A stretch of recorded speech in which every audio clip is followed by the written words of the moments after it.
daawadayaal war degdeg ah maalmahan waanu kala nasanay oo wararkii aan halka ku baahin jiray waayadan ma soo gelin. Horta marka hore waa islaamaya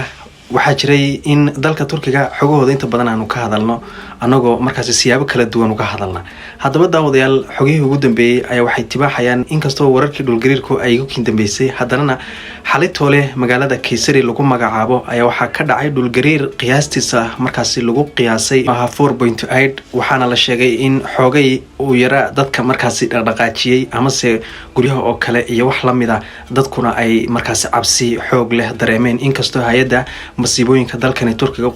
qaabilsan ee lagu magacaabo Afaad ay markaas xogta la wadaagtay muwaadiniinteeda in dhulgariirkani uu cabirkiisu yahay 4.8 markaas aan cabsi badina la dareemin wixii soo kordhana ay xog ahaan ula wadaagi doonaan.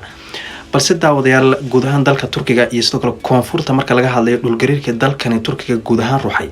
ee ay ku nafwaayeen dad lagu qiyaasay 50,000 dad kor u dhaafaya kuwa kale oo fara badan ay ku dhaawacmeen ayaa waxaa jiray in gurmadyo ay caalamku u soo kala dirayeen. caalamku daawadayaal siyaabo kala duwan ay uga qayb qaatay oo waxa markaas caalamku si weyn ayuu dalka Turkiga ugu soo gurmaday. annaga ka Soomaalihan dawladda federaalka Soomaaliya sidoo kale dadka shacabka Soomaaliyeed iyo sidoo kale hay'adaha markaas haday noqoto kambaniyasha Soomaaliduba intay isu tageen ay intii karaankooda ahayd oo malaha 5 milyan oo dollarka Mareykanka ah ayaa waxay ku wareejiyeen dawladda federaalka Soomaaliya gaar ahaan safaaradda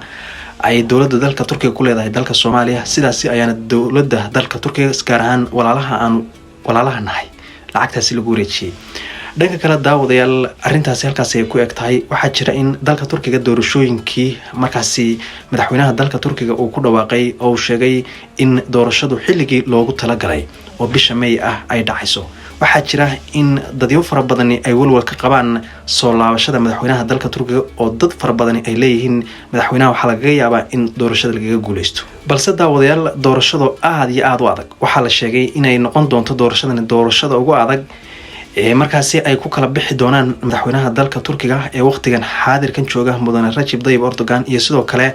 tartamaha isaga la tartami doona. waxaana la sheegay in dadku ay isbedel rabaan waa dadka Turkida. sidoo kalena daawadayaal waxaa jirta in doorashadani loo maleynayo in madaxweynaha markaas xoogay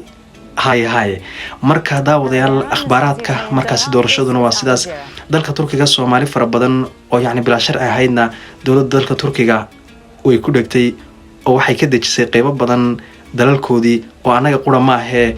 dadka kale ee ka soo jeeday wadamada Iraq, Afghanistan iyo sidoo kale wadamo kalaba gaar ahaan wadamadii Afrika hadaynu eegno Afrika, Ethiopia, Djibouti, Kenya guud ahaan waana la mid oo iyagana wadamadoodii ayaa lagu celiyay kuwii bila sharciga ah. marka daawadayaal waa mahadsantihiin ee wararka doorashooyinka ayaanu insha Allah wixii hadda ka dambeeya aan xooga saari doona iyo sidoo kale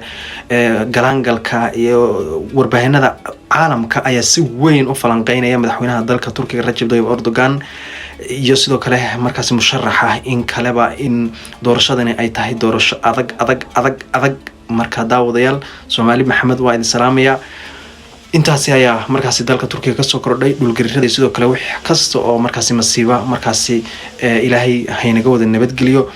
hadda wax baqdina oo jirta ma jirto walise hay'adaha iyo sidoo kale markaas khibrooyinku waxay inta badan ay falanqeynayaan arrimaha dhulgariirka iyo sidoo kale masiibooyinka kalaba in dalka Turkiga si guud ay hay'adda Afaada ay inta badan ilgaar ku hayso wixii wara arrimaha ku saabsan iyo doorashooyinkaba halkan ay dib soo gelin doona.